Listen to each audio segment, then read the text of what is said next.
শেষ জামানা হবে এমন এক ভয়ঙ্কর সময়।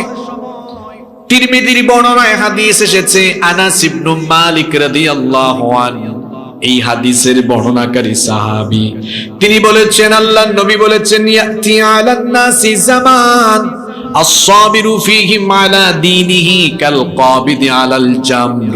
আল্লাহর নবী বলেছেন, খুব শীঘ্রই মানুষের উপরে এমন এক জামানা আবির্ভূত হবে, যেই জামানায় ঈমানের উপরে টিকে থাকা ঠিক ততটাই কঠিন হবে যেমন করে জ্বলন্ত কয়লার উপরে দাঁড়িয়ে থাকা যত কঠিন, ঈমানের উপরে অবিচল থাকা হয়ে যাবে তার চাইতে আরো কঠিন। কেননা সেই সময়টা হবে ফিতনার জামানা। সামনে ফিতনা, পিছনে ফিতনা, ডানে বামে সব দিকে সর্বনাশা। চতুর্মুখী ফিতনায় মানুষ আচ্ছন্ন হয়ে যাবে। ফিতনাময় জামানায় মানুষের অবস্থা এমন হবে। অন্য হাদিসে আল্লাহর নবী বলেছেন, আল্লাহর হাবিব বলেছেন, ইউসবিহুর রাজুলু মুমিনা ওয়া ইউমসি কাফিরা। সকালবেলা মানুষ মুমিন থাকবে, কিন্তু ফিতনায় পড়ে সন্ধ্যাবেলায় মানুষগুলো কাফির হয়ে যাবে।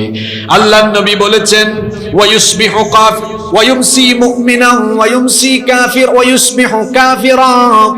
সন্ধ্যাবেলায় কোনো ব্যক্তি মুমিন থাকবে, কিন্তু রাতের বেলা ফিতনায় পড়ে গিয়ে সকাল বেলায় কাফির হয়ে যাবে। এত ফিতনার জামানা আসবে, মুহূর্তের মধ্যেই মানুষ ঈমান হারা হয়ে যেতে পারে। আমার বাবারা, আমার ভাইয়েরা, এই দুনিয়ার সবচেয়ে বড় সম্পদের নাম হলো ঈমান। সবচাইতে বড় সম্পদ হলো ঈমান, কারণ ঈমান ব্যতীত নেক আমলেরও কোনো দাম নাই।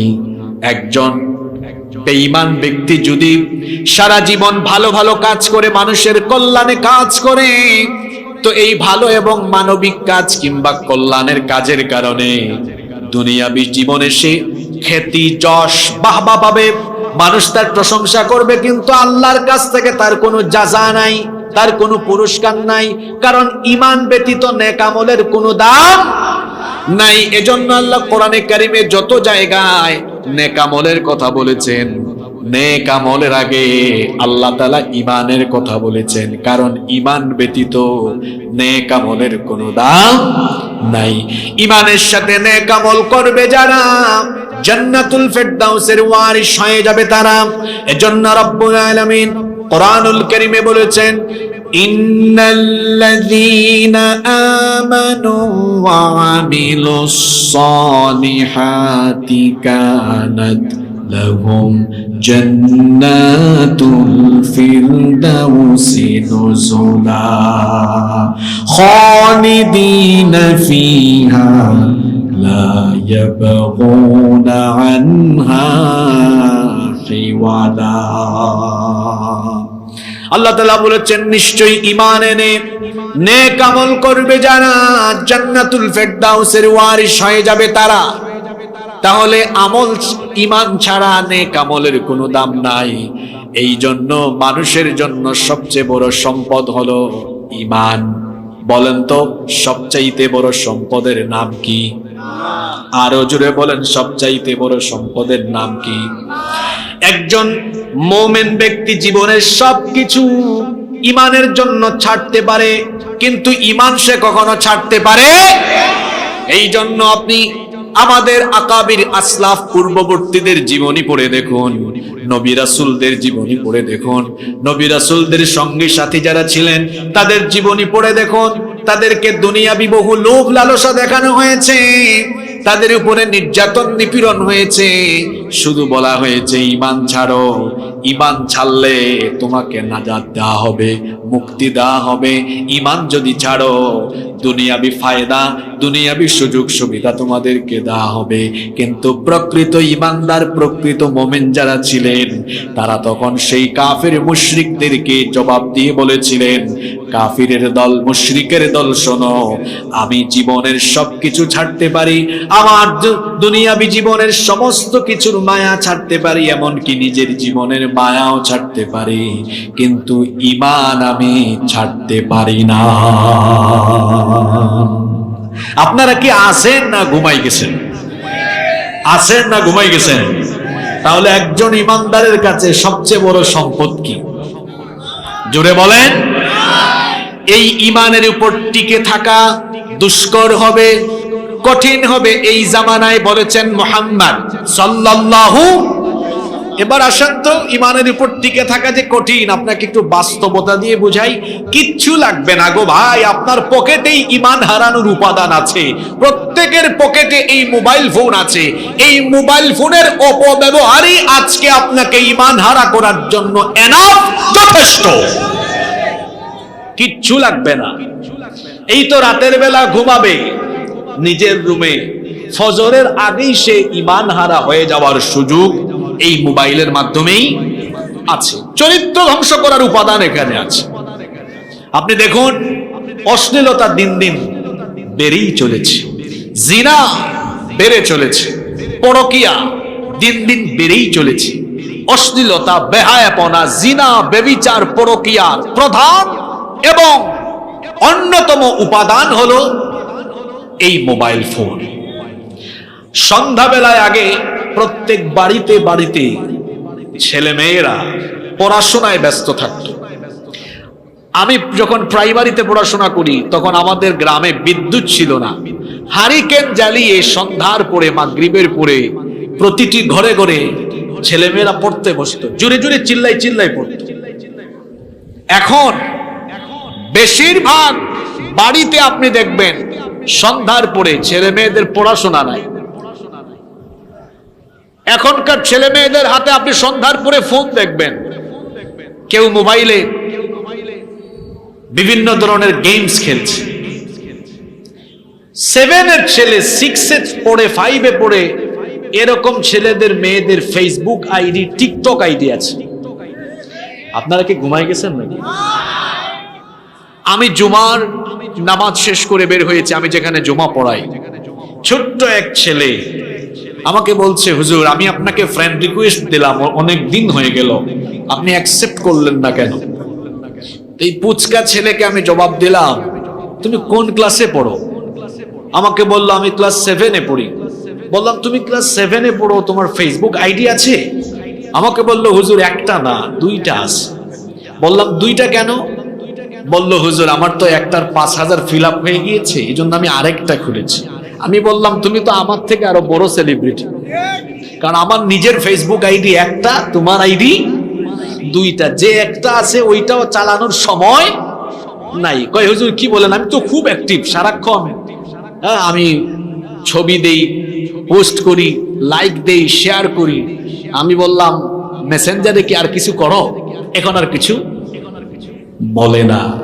স্কুলে কলেজে ছেলেমেয়েরা পড়ছে, মোবাইল ফোন এটা বহন করা কি খুব কঠিন? জবাব দেন না কেন আপনারা? এটা কি খুব ভারী জিনিস? এটা খুব ভারী জিনিস। কত? 100 গ্রাম, 120 গ্রাম, 150 গ্রাম হবে? এর চেয়ে বেশি হবে এর ওয়েট? 100-150 গ্রামের মোবাইল। কিন্তু বিশ্বাস করেন 100-150 গ্রাম ওজনের মোবাইল দিয়ে যে পরিমাণ পাপ হয়, যে পরিমাণ গুনাহ হয়, এই পাপ আর গুনাহকে মিজানের পাল্লায় রাখলে কত যে ভারী হবে এটা কল্পনাও করা যাবে না। আমি বলছিলাম আখিরি জামানায় আছি আমরা, শেষ জামানায় ঈমান বাঁচানো হবে অনেক কঠিন। প্রযুক্তির অপব্যবহার, মোবাইল ফোনের ফিতনা, এগুলো দাজ্জালের তরফ থেকে আসা অন্যতম ফিতনা। অর্থাৎ দাজ্জালকে যারা অনুসরণ করে, দাজ্জালের অনুসরণকারীদের থেকেই কিন্তু এ ধরনের চরিত্র বিধ্বংসী প্রযুক্তি পৃথিবীতে লঞ্চ হচ্ছে। আমরা অনেকে জানিও না। আমার স্কুল কলেজ ইউনিভার্সিটি পড়ুয়া ভাইদেরকে বলছি, বোনদেরকেও বলছি, এই সময় মোবাইলে ইন্টারনেটে আসক্ত হয়ে সময় নষ্ট করার বয়স এখন তোমার নয়। তোমার এই বয়স হলো পড়াশোনার, গবেষণার। আমাদের দেশ থেকে ছেলেমেয়েরা পড়াশোনা করে, আমাদের দেশের ছেলেরা কেন মোবাইল আবিষ্কার করতে পারে?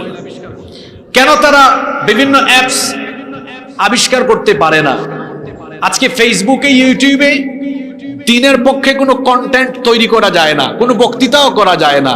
দেখা যায় আইডি সহ, পেজ সহ গায়েব হয়ে যায়। এটা যারা ইন্টারনেটে অ্যাক্টিভ থাকেন তারা আপনারা জানেন। আজকে এই যে আমরা আছি, আমরা সব কথা বলতেও পারি না। সব জায়গায় এখন নিয়ন্ত্রণ চলছে, কিন্তু আমাদের মুসলমান ছেলেমেয়েরা যদি পড়াশোনা করে উচ্চ শিক্ষিত হয়ে এরা যদি বিজ্ঞানী হয়, এরা যদি বিভিন্ন জিনিস আবিষ্কার করে, এটা তো মুসলমানদের কল্যাণেই কাজে লাগবে, ঠিক কিনা বলেন? এজন্য আমি তরুণ যুবক ছেলেদেরকে বলবো, যারা পড়াশোনা করেন ছাত্রছাত্রী ভাই বোনদেরকে বলবো, মোবাইল ফোনে আসক্ত হয়ে এই বয়সটাকে আপনি শেষ করে দিবেন না। শুধু যে ইয়াং জেনারেশন মোবাইলে আসক্ত সেটা কিন্তু নয়, কি শিশু কিশোর যুবক আর কি বুড়া মানুষ বলেন, এখন সবাই এই ফোনে আসক্ত হয়ে গেছে। কি করে আসক্ত হয়েছে আমি আপনাদেরকে বলি। আগে বিভিন্ন বাড়িতে বিবাহের অনুষ্ঠান হলে বা সামাজিক বিভিন্ন অনুষ্ঠান হয় না, সামাজিক অনুষ্ঠানে গেলে মানুষ একসাথে বসতো, গল্প করতো, একজন আরেকজনের খবর নিত। কিন্তু এখন দেখবেন কোন সামাজিক অনুষ্ঠানেও মানুষ একত্রিত হলে কেউ কারো দিকে তাকায় না, সবাই নিচের দিকে তাকায় নিজের ফোন স্ক্রল করে, একজন আরেকজনের সাথে কোনো কথাবার্তাও বলে না। এরকম পরিবেশ আছে না নাই? এই যে আপনাদের গুভিপুর বা আশেপাশের গ্রামে দেখবেন বিকেল বেলা গাছতলায় বটতলায় এরকম ফুটবল মাঠে স্কুলের মাঠে ছেলেরা একত্রিত হয়ে টিকটক ভিডিও বানায়, গেমস খেলে, খেলা হয় আইপিএল ইন্ডিয়ায়, আর জুয়ার বাজি ধরে তারা গুভিপুরে মেহেরপুরে। জুয়ায় আসক্ত হয়ে যাচ্ছে ইয়াং জেনারেশন, এরা ফ্রি ফায়ারে আসক্ত হয়ে যাচ্ছে, এরা পাবজিতে আসক্ত হয়ে যাচ্ছে, তথ্য প্রযুক্তির অপব্যবহারে নিজেদেরকে তারা ধ্বংস করে দিচ্ছে। আমার ইয়াং জেনারেশনকে আমি বলবো, ভাইয়েরা আমার, এই মোবাইল আগেই তো বলেছি এটার ওয়েট খুব, কথা বলেন, ওয়েট খুব, ওজন খুব কম, কিন্তু যে পাপগুলো করো এটা দিয়ে, এই পাপের ওজন অনেক। আবার মোবাইল দিয়ে গোপনে গুনাহ হয় বেশি, মোবাইল দিয়ে গোপনে গুনাহ হয় বেশি, প্রকাশ্যে গুনাহ হয় কম, গোপনে গুনাহ হচ্ছে বেশি। যারা নীরবে নিভৃতে একাকী গুনাহ করেন, আল্লাহকে ভয় করুন। আল্লাহর নবীর একটা হাদিস আপনাদেরকে শোনাই। আল্লাহর নবী সাহাবীদেরকে একদিন বললেন, ও আমার সাহাবীরা শোনো, কিয়ামতের ময়দানে, হাসরের ময়দানে পাহাড় সমপরিমাণ নেক আমল নিয়ে কিছু মানুষ হাসরের মাঠে হাজির হবে, কিন্তু মুহূর্তেই তাদের সকল আমলগুলো ধুলা বালিতে পরিণত হয়ে যাবে, সব আমল তাদের শূন্য হয়ে যাবে। ঘুমাইতেছেন না শুনতেছেন? আল্লাহর নবী বলেছেন, কিয়ামতের দিন হাসরের ময়দানে কিছু ব্যক্তি পাহাড় সমপরিমাণ নেক আমল নিয়ে হাসরের মাঠে উঠবে, কিন্তু মুহূর্তেই তাদের সব আমলগুলো বরবাদ হয়ে যাবে, নষ্ট হয়ে যাবে। আল্লাহর নবীর সাহাবীরা জিজ্ঞেস করলেন, ইয়া রাসূলুল্লাহ, একজন চুপ থাকবেন না, সবাই বলেন সাল্লাল্লাহু আলাইহি ওয়াসাল্লাম। কি করে এত নেক আমল মুহূর্তের মধ্যেই ধুলা বালিতে পরিণত হয়ে যাবে? কি করে এত নেক আমল মুহূর্তের মধ্যেই বরবাদ হয়ে যাবে? আল্লাহর নবী বললেন, আরবের তিহামা পর্বতের সমান নেক আমল নিয়ে উঠার পরেও সব আমল তাদের শেষ হয়ে যাবে, বরবাদ হয়ে যাবে। এর কারণ হলো ওই ব্যক্তিগুলো রাতের অন্ধকারে কিংবা দিনের আলোতে আধারে এরা যখন একাকী নীরবে নিভৃতে থাকতো, তখন তারা গোপনে গোপনে গুনাহ করত। কলেজ বিশ্ববিদ্যালয়ে যারা পড়াশোনা করো, এই হাদিস তোমার চরিত্র ঠিক করার জন্য এনাফ, যথেষ্ট। তুমি রাতের অন্ধকারে কি করো কেউ জানে না, জানেন কে? জোরে বলেন, জানেন কে? রব্বুল আলামিন কোরআনুল কারীমে বলছেন, ইন্নাল্লাহা লা ইয়াখফা আলাইহি শাইউন ফিল আরদি ওয়ালা ফিস সামা। আসমান জমিনে যা কিছু হয় আল্লাহর কাছে কোনো কিছুই গোপন নাই। অন্য আয়াতে আল্লাহ তাআলা আরো সুন্দর করে বলেছেন, আওয়ালা ইয়ালামুনা আন্নাল্লাহা ইয়ালামু মা ইউসিরুনা ওয়া মা ইউআলিনুন। তারা কি জানে না তাদের গোপন আর প্রকাশ্য সব খবর যার কাছে আছে তিনি কে? সব খবর আল্লাহর কাছে আছে। এমনকি পৃথিবীর কোন প্রান্ত থেকে কোন গাছের পাতা ছিঁড়ে যায় আমার মাবুদের কাছে, আমার রবের কাছে সেই খবরটাও আছে। এজন্য আল্লাহ তাআলা বলেছেন, ওয়া ইনদাহু মাফাতিহুল গায়বি লা ইয়ালামুহা ইল্লা হু ওয়া ইয়ালামু মা ফিল বাররি ওয়াল বাহরি ওয়া মা তাসকুতু মিন ওয়ারাকাতিন ইল্লা ইয়ালামুহা। আল্লাহ তাআলা বলছেন, অদৃশ্যের চাবিকাঠি একমাত্র আমার হাতের মুঠায়, আমি ছাড়া সেটা কেউ জানে না। স্থলভাগ আর জলভাগে যা কিছু হয় সবকিছুই আমি জানি।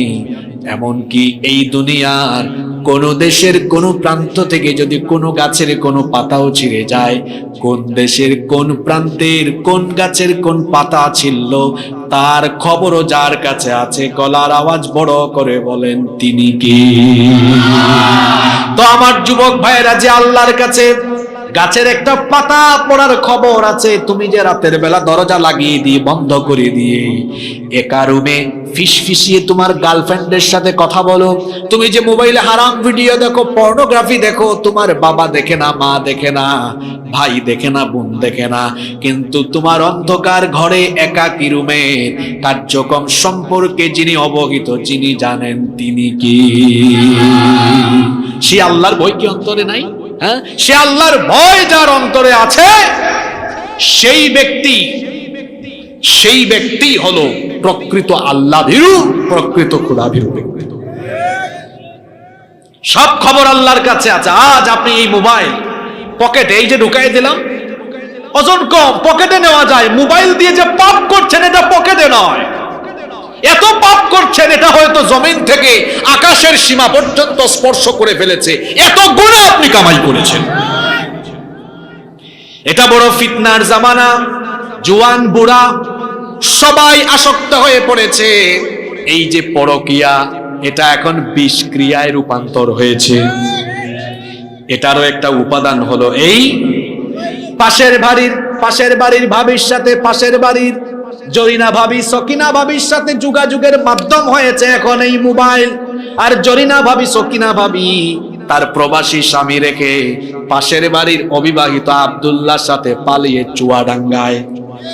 এই রকম অবস্থা এখন আমার সমাজে নাই। নষ্ট হয়ে গেল সমাজ, পচে গেল সমাজ। চতুর্মুখী ফিতনায় আমরা আক্রান্ত। আল্লাহর নবী বলেছেন, কিয়ামতের আগে শেষ জামানায় ঈমান টিকিয়ে রাখা, চরিত্র ঠিক রাখা, এটা হবে মানুষের জন্য বড় চ্যালেঞ্জের ব্যাপার। অবস্থা তখন এত ভয়াবহ হবে, আপনারা 40-50 মিনিট আমার সাথে মনোযোগী থাকতে পারবেন তো? এমন এমন কথা এখন শুরু হবে, এগুলো একটা কথাও আমার না, সব নবীজির কথা। আমি নবীজির কথাগুলো আপনাদেরকে শোনাচ্ছি, যেগুলো তিনি বলেছেন আরো 1500 বছর আগে। আল্লাহু আকবার। 1500 বছর আগে যা বলে গিয়েছেন, আপনি দেখুন আপনার আশপাশের সাথে সব এখন মিলে যাবে, এমন কথা বলে গিয়েছেন। মনোযোগ থাকবে তো আপনাদের? আল্লাহর নবী বলেছেন, শেষ জামানায় ফিতনা এমন ভাবে মানুষকে আচ্ছন্ন করবে, সমাজ এবং রাষ্ট্রে নির্বোধ লোকেরা, অপদার্থ অযোগ্য লোকদের নেতৃত্বে সমাজ রাষ্ট্র চলে যাবে। বলবেন, হুজুর প্রথম পয়েন্টটাই কেন আপনি নেতৃত্ব নিয়ে ধরলেন? কারণ হলো, ড্রাইভার ঠিক থাকলে যেমন গাড়ির প্যাসেঞ্জার নিরাপদ থাকে, ঠিক তেমনি ভাবে সমাজ আর রাষ্ট্র পরিচালনার ড্রাইভার হলো নেতৃত্ব। এই নেতৃত্ব ঠিক থাকলে সমাজ ঠিক থাকে, রাষ্ট্র ঠিক থাকে। গাড়ির ড্রাইভার অযোগ্য, অদক্ষ, অপদার্থ হলে যেমন প্যাসেঞ্জার সহ গাড়ি খাদে পড়ে যাওয়ার সম্ভাবনা আছে, সমাজ আর রাষ্ট্রে যখন চোর, ডাকাত, সন্ত্রাসী, চাঁদাবাজি লোকেরা যখন রাষ্ট্র আর সমাজ নেতৃত্ব দিবে, ওই রাষ্ট্র আর সমাজও তখন ধ্বংসের কিনারে পড়ে যাবে। এজন্য আল্লাহর নবী বলেছেন, শেষ জামানায় এত ফিতনার প্রধান কারণ হবে গোটা সমাজে অপদার্থ, অযোগ্য নেতৃত্ব কায়েম হয়ে যাবে। শুনুন আল্লাহর নবীর হাদিস আমি আপনাদেরকে শোনাই। আল্লাহর নবী একদিন সাহাবীদের সামনে বক্তৃতা করছেন। নবীজি সাহাবীদেরকে বললেন, আ'আযাকাল্লাহু মিন ইমারাতিস সুফাহা। নবীজি বললেন, আমি আল্লাহর কাছে আশ্রয় চাচ্ছি, আল্লাহ যেন তোমাদেরকে অযোগ্য, অপদার্থ নেতৃত্ব থেকে তোমাদেরকে আল্লাহ যেন বাঁচান। আল্লাহ নবী হাদিসে যে শব্দটি বললেন সেটা হলো ইমারাতিস সুফাহা। আ'আদাকাল্লাহু মিন ইমারাতিস সুফাহা। নবীজি বললেন ইমারাতিস সুফাহা থেকে আমার উম্মতের জন্য আল্লাহর কাছে আমি আশ্রয় চাই। আল্লাহর রাসূলের সাহাবীরা তখন বললেন ইয়া রাসূলুল্লাহ, একজনও চুপ থাকবেন না, বলেন সাল্লাল্লাহু আলাইহি ওয়াসাল্লাম। ওগো আল্লাহর রাসূল, মা ইমারাতুস সুফাহা, ইমারাতুস সুফাহা কি? আল্লাহর নবী ব্যাখ্যা দিয়ে দিলেন। নবীজি সাহাবীদেরকে বললেন উমারা ইয়াকুনুনা বাদি লা ইয়াক্তাদুনা বিহাদি ওয়া লা ইয়াসতি, অর্থাৎ আমার পরে এমন কিছু লোক আখেরি জামানায় কিয়ামতের আগে আসবে, এই লোকেরা তারা আমার হেদায়াত মোতাবেক, আমার সুন্নাত মোতাবেক তোমাদেরকে পরিচালনা করবে না। সমাজ এবং রাষ্ট্রকে আমার সুন্নাত মতো, আল্লাহর দেওয়া হেদায়াত মতো তারা পরিচালনা করবে না। আল্লাহর দেওয়া নিয়ম কানুন বাদ দিয়ে, রাসূলের দেওয়া তরিকাকে বাদ করে দিয়ে তারা নিজেদের মস্তিষ্ক প্রসূত, বিবেক প্রসূত আইন কানুন দিয়ে তারা তাদের সমাজ এবং রাষ্ট্রকে পরিচালনা করা আরম্ভ করবে। আল্লাহর নবী বললেন ফামান সাদ্দাকাহুম বিকাযিবিহিম ওয়া আনাহুম আলা যুলমিহিম ফাউলাইকা লাইসু মিন্নি ওয়ালাস্তা মিনহুম। নবীজি বললেন সেই অপদার্থ অযোগ্য লোকদের যারা অনুসরণ করবে এবং তাদেরকে যারা সহযোগিতা করবে, আল্লাহর নবী বললেন ফাউলাইকা লাইসু মিন্নি, এরা আমার উম্মত নয়, ওয়ালাস্তা মিনহুম, এবং আমিও তাদের কেউ নই। আপনি কি ঘুমায় গেছেন নাকি? নবীজি বলেছেন এদের সাথে আমার সম্পর্ক কাটা, এরা আমার উম্মত নয়, আমিও তাদের কেউ নয়, তারাও আমার কেউ নয়। আল্লাহু আকবার। কথার মধ্যে কোনো ভেজাল নাই, কোনো ফাঁক ফুকর। এই মাঠে বসে আপনি আজকে সিদ্ধান্ত নিন আপনি কিভাবে চলবেন, কিভাবে চলা দরকার, কিভাবে আপনার জীবন চালানো দরকার। সিদ্ধান্ত নিন আজকে। আল্লাহর নবী আরো বলেছেন আখেরি জামানা হবে জুলুমতন্ত্রের জামানা। আল্লাহর নবী বলেছেন ইন্না হাদাল আমর বাদাআ নবুওয়াতান ওয়া রাহমাহ। নবীজি বলেছেন ইসলাম সূচনা হয়েছে নবুয়ত দিয়ে, আর নবুয়তের যুগকে নবীজি বলেছেন রহমতের যুগ। পড়েন সুবহানাল্লাহ। নবীজি বলেছেন ইসলামের স্টার্টিং হয়েছে নবুয়ত দিয়ে, আর নবুয়তের সূচনা হয়েছে, আর নবুয়তের যুগটা হলো রহমতের যুগ। নবুয়তের যুগকে নবীজি বলেছেন রহমতের যুগ। আল্লাহর নবী বলেছেন সুম্মা ইয়াকুনু খিলাফাতান ওয়া রাহমা। এরপরে নবুয়তের যুগের পরে আসবে খিলাফতের যুগ। দেখেন এই কথাটা নবীজি জীবদ্দশায় বলেছেন, কিন্তু যেভাবে বলেছেন হুবহু সেভাবে কথাগুলোর বাস্তবায়ন হয়েছে। নবীজি বলেছেন ইসলাম সূচনা হয়েছে নবুয়ত দিয়ে, নবীজির নবুয়ত আর রিসালত দিয়ে। আল্লাহ নবী বলেছেন নবুয়ত আর রিসালতের যুগ হলো রহমতের যুগ, আর নবুয়ত আর রিসালতের যুগের পরে দুনিয়াতে আসবে খেলাফতের যুগ। বলেন তো নবীজির পরে দুনিয়ায় খেলাফত ছিল কি ছিল না? আরো আসতে বলেন ছিল কি ছিল না? নবীজি বলেছেন সুম্মা ইয়াকুনু মুলকান আদুদা। যারা পড়াশোনা করেছেন তারা জানেন, নবীজি বললেন এরপরে খেলাফতের যুগের পরে পৃথিবীতে আসবে রাজতন্ত্রের যুগ। আমরা যারা ইতিহাস পড়েছি তারা জানি নবুয়তের যুগের পরে ছিল খেলাফতের যুগ, খেলাফতের যুগের পরে ছিল রাজতন্ত্রের যুগ। আল্লাহর নবী বলেছেন রাজতন্ত্রের যুগের অবসান হওয়ার পরে সুম্মা কানা জিবরিয়াতান ওয়া উতুওয়ান ওয়া ফাসাদান ফিল আরদ। এরপরে পৃথিবীতে আসবে ফাসাদময় জুলুমতন্ত্র আর স্বৈরতন্ত্রের জামানা। কথাগুলো কি পৃথিবীর সাথে মিলে কি মিলে না? আপনি আবার নিজের কাঁধের উপরে নিয়ে আসেন, কারণ আমার সমাজে এরকম পচা নিকৃষ্ট কিছু লোক আছে, কুরআন হাদিসের কথা সে জোর করে তার মাথার উপরে নিয়ে নেয়। হুজুর বলে এক কথা, হুজুর যখন কুরআন হাদিসের কথাগুলো বলে, হুজুর তার নামও বলে না, কিন্তু সে নিজেই তার চরিত্রের সাথে মিলায়া নেয়। এমন মানুষ আছে না নাই? আল্লাহর নবী বলেছেন ইসলাম সূচনা হয়েছে, হাদিসটা মুখস্থ করেন। নবীজি বলেছেন ইসলামের সূচনা হয়েছে নবুয়ত দিয়ে। বলেন কি দিয়ে? বলেন কি দিয়ে? নবুয়ত দিয়ে। এরপরে নবীজি বলেছেন সুম্মা ইয়াকুনু খিলাফা। এরপরে আসবে খিলাফতের যুগ, সেটাও হবে রহমতের যুগ। সুম্মা ইয়াকুনু মুলকান আদুদা। এরপরের যুগ হলো রাজতন্ত্রের যুগ। সুম্মা ইয়াকুনু জাবরিয়াতাও ওয়া উতুম্মান ওয়া ফাসাদান ফিল আরদ। এরপরের সময়টা হলো ফাসাদ, জুলুমতন্ত্র আর স্বৈরতন্ত্রের জামানা। যেই যুগের মানুষেরা নিজের আইনের বিরুদ্ধে, নিজের মতের বিরুদ্ধে গেলে সহ্য করতে না পেরে মানুষের উপরে হিংস্র হায়নার মতো ঝাঁপিয়ে পড়বে, এমন জালিম আজকে দুনিয়াতে আছে না নাই? তাহলে এটা শেষ জামানার, জোরে বলেন, শেষ জামানার আলামত। আল্লাহর নবী বলেছেন শেষ জামানা হবে, বড় ভয়ঙ্কর জামানা। সেই জামানায় ফাহেশা কাজ বেড়ে যাবে, বেবিচার বেড়ে যাবে। এজন্য নবীজি বলেছেন, আল্লাহর নবী বলেছেন, লা তাকুমুস সাআহ হাত্তা ইয়াযহারাল ফাহশ। ততদিন পর্যন্ত কিয়ামত হবে না যতদিন না অশ্লীলতা, বেহায়াপনা সমাজের রন্ধ্রে রন্ধ্রে ছড়িয়ে যায়। আমার বাবারা, আমার ভাইয়েরা, পুরুষোচিত কণ্ঠে জবাব দিয়ে বলেন তো, সমাজে এখন অশ্লীলতা কম না বেশি? বাসা থেকে বের হয়ে ওযু করে বের হবেন তো ওযু ঠিক রাখাও কঠিন। অশ্লীলতা রাস্তার মুড়ে মুড়ে, বিলবোর্ডে, সাইনবোর্ডে, ফেস্টুনে, সব জায়গায়, পত্রিকা পড়েও শান্তি পাবেন না, বিনোদন পাতায় আছে অশ্লীলতার বেহায়াপনা। ম্যাগাজিন হাতে নিবেন, ওখানেও আছে উলঙ্গপনা, নগ্নতা, অর্ধনগ্নতা।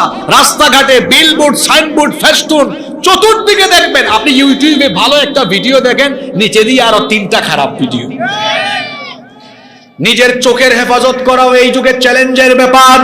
আপনি একটা ওয়াজ শুনবেন, সেখানেও দেখবেন সেই ভিডিওর নিচে আজে বাজে ভিডিও চলে এসেছে। এই রকম করে চতুর্দিকে ফাহেশা কাজ, চতুর্দিকে ফাহেশা কাজ। একটা হাদিস আপনাদেরকে শোনাই, আল্লাহর নবী কি বলেছেন শুনেন। শেষ জামানায় অশ্লীলতা, বেবিচার, বেহায়াপনা এমন ভাবে সমাজে ছড়িয়ে পড়বে, নবীজি বলেছেন, হাত্তা তুজাদুল মারআতু নিহারান জিহারান তুনকাহু ওয়াসাতাত তরিকি লা ইউনকিরু যালিকা আহাদা। আল্লাহর নবী বলেছেন, প্রকাশ্যে দিনে দুপুরে, প্রকাশ্যে দিনের বেলায়, দিনে দুপুরে নারী পুরুষ রাস্তার মধ্যে বেবিচার করবে। এটা দেখেও মানুষ, এই চিত্র দেখেও মানুষ ওখানে গিয়ে বাধা দিবে না।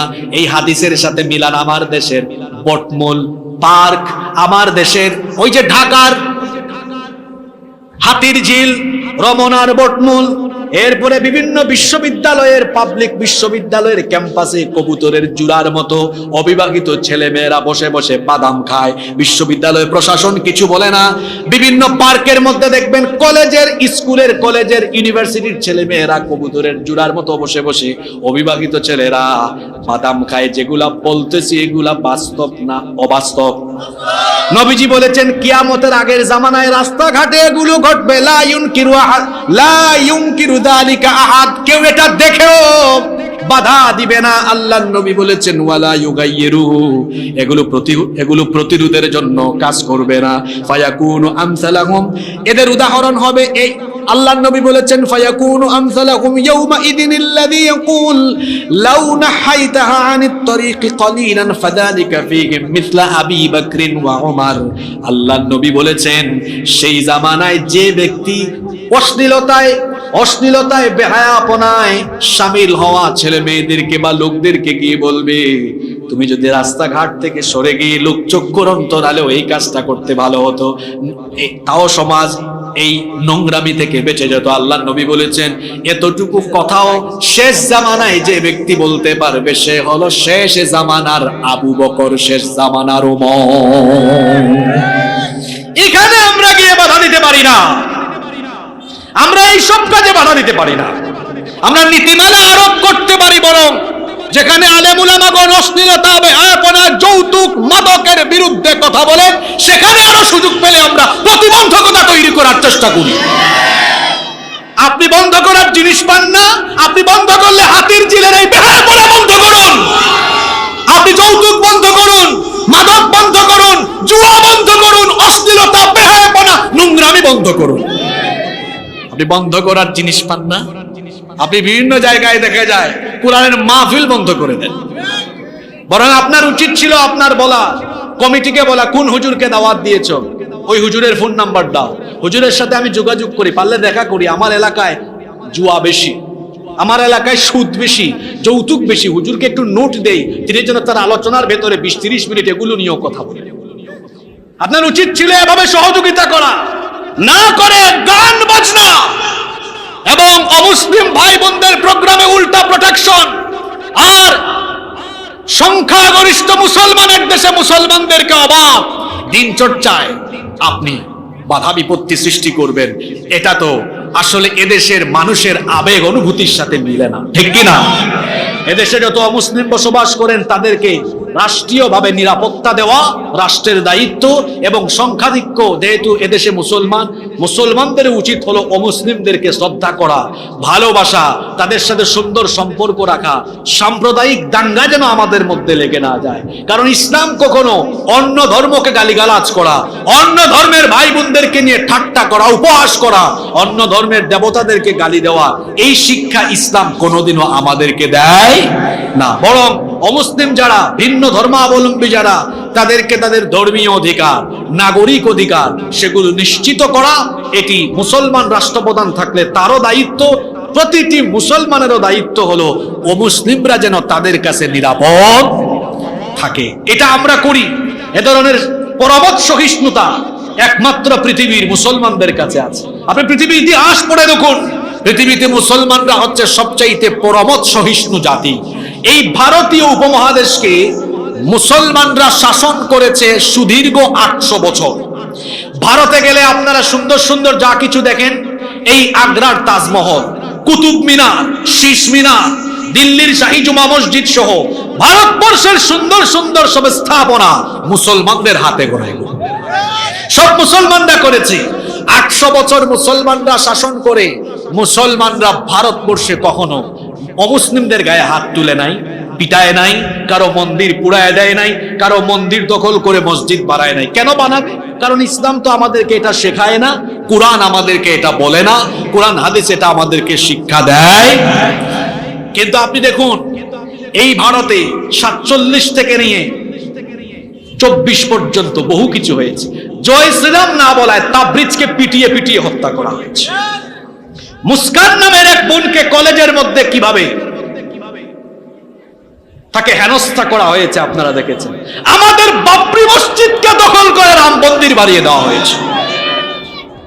আমি এটাও তুলনা দিচ্ছি, উপমা দিচ্ছি। আমরা 800 বছর আমাদের পূর্বপুরুষরা ভারতকে শাসন করে গিয়েছে, আমরা এগুলো করি নাই। কেন করি নাই জানেন?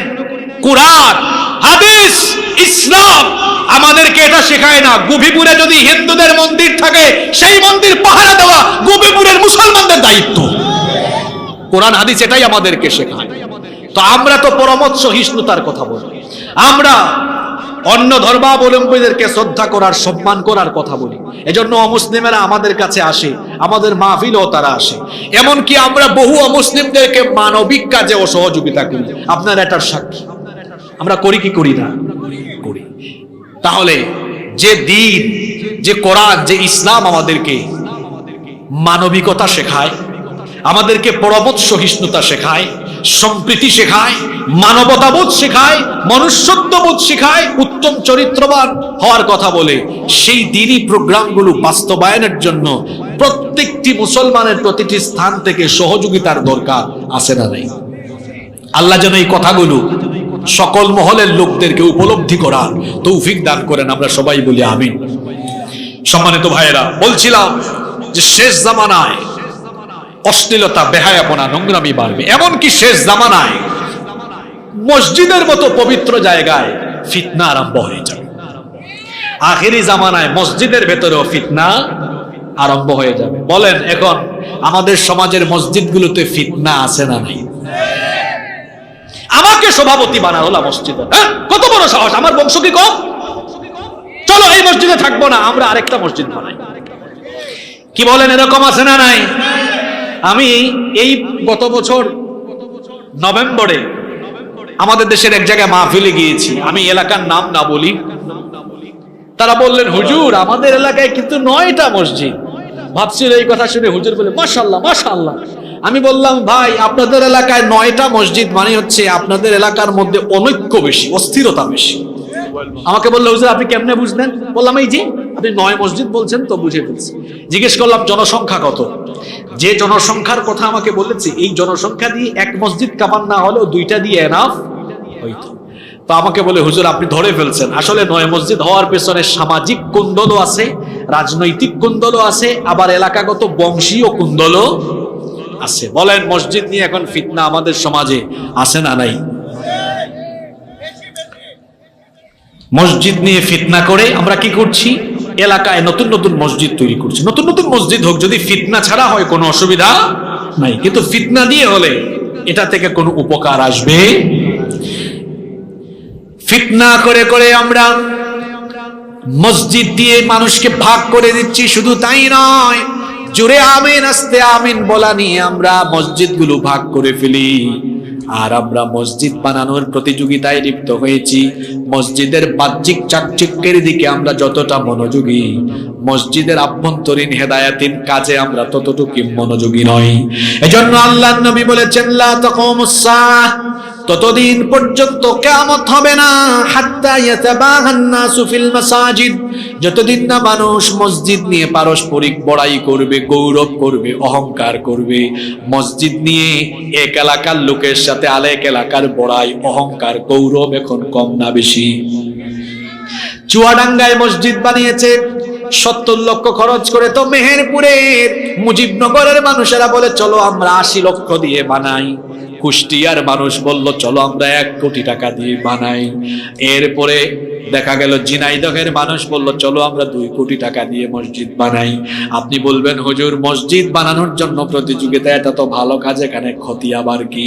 আমার ভাইয়েরা, এখানে কোনো ক্ষতি নয়, কিন্তু মসজিদকে বাহিরের দিক দিয়ে ঠিকঠাক করে মসজিদের ভেতরের পরিচালনা ব্যবস্থা সদরঘাট করে দিলে এমনটা তো করা যাবে না।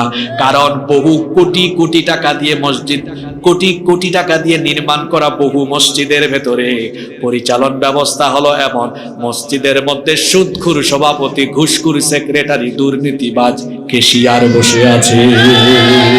তাহলে কোটি কোটি টাকা দিয়ে সুন্দর মসজিদ বানিয়ে কি ফায়দাটা হলো আমাকে বলেন? তাহলে তো নবীজির সাথে আমাদের আচার আচরণের মিল হয়ে গেল। কেননা নবীজি বলেছেন, ইন্না মিন আলামাতিস সাআহ উলুউন আহলুল ফিসকি ফিল মাসাজিদ। আল্লাহর নবী বলেছেন, ততদিন আল্লাহর নবী বলেছেন কিয়ামতের একটা আলামত হলো, কিয়ামতের আগে আখিরি জামানায় সুন্দর সুন্দর মসজিদের ভেতরে পাপী তাপী ফাসেক ফুজ্জার ব্যক্তিদের গলার আওয়াজ বড় হয়ে যাবে। এখন আপনি তাই দেখুন, বেশিরভাগ মসজিদ, আমি তো একেবারে দায়িত্ব নিয়ে বলতে পারি, এই বাংলাদেশের বেশিরভাগ মসজিদ কমিটির সভাপতি, সেক্রেটারি বেনামাজি, সুদখোর, ঘুষখোর, চরিত্রহীন। এই জন্য এই মসজিদগুলোর ইমাম, মসজিদগুলোর খতিবের সাথেও সুন্দর আচরণ হয় না। ওই মসজিদগুলোর মিম্বর থেকেও সত্য কথা উচ্চারিত হয়। কারণ জুমাবারে কি বক্তৃতা হবে সভাপতি ঠিক করে দেয়, হুজুর এটা বলেন, এটা বলেন, ওইটা বলিয়েন না। সভাপতির ঘরের সভাপতি, সেক্রেটারির ঘরের সেক্রেটারি, হুজুর কি বলবে তুই ঠিক করে দেওয়ার কে? তুই ঠিক করে দেওয়ার কে? তুই কুরআন হাদিস কতটুকু পড়েছিস, ঠিক কি না? তোর আউযুবিল্লাহ বিসমিল্লাহ পড়তে গেলে তোর ভুল হবে 20টা। আর যেই লোক 25 বছর 30 বছর তাফসীর হাদিস পড়ে এসেছে, তাকে তুই ঠিক করে দিস কোনটা বলবে কোনটা বলবে না। এটা ঠিক করে দিতে হবে পড়াশোনা করে, ওই জায়গায় গিয়ে তারপরে ঠিক করে দেয়। এরকম আছে না নাই? বেয়াদবিতে গোটা সমাজ পরিপূর্ণ হয়ে গেছে। চিন্তা করেছেন? এমনকি মাহফিলগুলোতে বড় বড় আলেমদেরকে দাওয়াত করে, জাহেলরা আলেমদেরকে গাইডলাইন করে এটা বলবেন এইটা বলবে না। জাহেল, তুমি কাকে ইনস্ট্রাকশন দিচ্ছ? ওই হুজুর কুরআন হাদিস 20 বছর 25 বছর পরে এই চেয়ারে বসেছে। তুমি সূরা ফাতিহা পড়তে গেলে তোমার ভুল হবে 30টা। তুমি বুখারীর উস্তাদকে বলো এইটা বলবেন ওইটা বলিয়ে। কথা বাস্তব না অবাস্তব? মাদ্রাসায় বুখারী পড়িয়েছে 30 বছর, সেই উস্তাদকে বসায়া তার মতো জাহেল বলে এইটা বলবেন ওইটা বলিয়েন না। ওই উস্তাদের, বুখারীর উস্তাদের পায়ের জুতার যে বালু আছে, বালু বহন করার যোগ্যতাও তো তোমার নাই। বেয়াদবে গোটা সমাজটা ভরে যাচ্ছে, ঠিক কিনা বলেন? কথাবার্তা, চাল চলন, আচার আচরণে বিনয়ের প্রকাশ হওয়া, এটা ভালো মানুষের আলাম। আল্লাহর নবী বলেছেন, আখেরি জামানায় কিয়ামতের আগে সুন্দর সুন্দর ওই মসজিদগুলোর ভেতরে পাপী তাপীদের, ফাসিকদের গলার আওয়াজ বড় হয়ে যাবে। ইমাম খতিবের গলার আওয়াজ ছোট, ওদের গলার আওয়াজ বড়। এজন্য দেখা যায় এই রকম অপদার্থ লোকদের ব্যবস্থাপনায় পরিচালিত মসজিদ থেকে সত্য কথা উচ্চারিত হয় না। এক মসজিদে হুজুর নতুন ইমামতিতে ঢুকলেন, শুক্রবার জুমার দিনে তিনি বয়ান আরম্ভ করলেন। তিনি সুদের খুতবা আরম্ভ করলেন, সুদ নিয়ে আলোচনা করছেন। কিছুক্ষণ পর তার মতো কাশি দিছেন। খতিব সাহেব, ইমাম সাহেব বিচক্ষণ ব্যক্তি ছিলেন, তিনি বুঝে ফেলেছেন, বুঝছি ওয়াজ আমার কমন পড়ে গিয়েছে। সঙ্গে সঙ্গে ঘুষের ওয়াজ আরম্ভ করলেন। কিছুক্ষণ পর সেক্রেটারি কাশি দিয়েছে, হুজুর বুঝলেন এখানে দেখতেছি ঘুষের ওয়াজও কমন। সাথে সাথে তিনি চলে গেলেন অন্য বিষয়ে, টপিক চেঞ্জ করে তিনি আলোচনা আরম্ভ করলেন। এবার তিনি আলোচনায় চলে গেলেন চাঁদাবাজি আর দুর্নীতি নিয়ে। কিছুক্ষণ পরে কেশিয়ার সাহেব কাশি মেরে দিয়েছে। হুজুর বলেন এটাও কমন পড়ে গেছে। ঘরের দিকে তাকায় দেখে 1:15। হুজুর বলেন আজকের আলোচনা এখানেই শেষ। ওয়াখির দাওয়ানা আনিল হামদুলিল্লাহি রাব্বিল আলামিন। এইরকম সুযোগ সুবিধাবাদী ইমামও কিন্তু আমার সমাজে আছে, যারা সুদখোর, ঘুষখোর, চাঁদাবাজ, দুর্নীতিবাজ, সভাপতি, সেক্রেটারি আর কেশিয়ারের ভয়ে চাকরি বাঁচাবার ধান্দায় রাসূলুল্লাহর পবিত্র মিম্বরে বসে সত্য কথা বলতে পারে না। যে ব্যক্তি মসজিদের মিম্বরে বসে সত্য কথা বলতে পারে না, তার উচিত হলো ইমামতির মতো, খতিবের মতো এত বড় পবিত্র দায়িত্ব ছেড়ে দিয়ে মাটি কেটে ভাত খাওয়া, অন্য চাকরি করা, ব্যবসা করে ভাত খাওয়া। রাসূলুল্লাহর পবিত্র মিম্বরে বসতে কোন চাঁদাবাজ, টেন্ডারবাজ, দুর্নীতিবাজকে ভয় করে সত্য কথা গোপন করা যাবে না। এক মসজিদ চলে যাবে, অন্য মসজিদ আসবে। বাংলাদেশ থেকে বের হয়ে যাবে, অন্য দেশে তার জায়গা হয়ে যাবে। রিজিকের ফয়সালা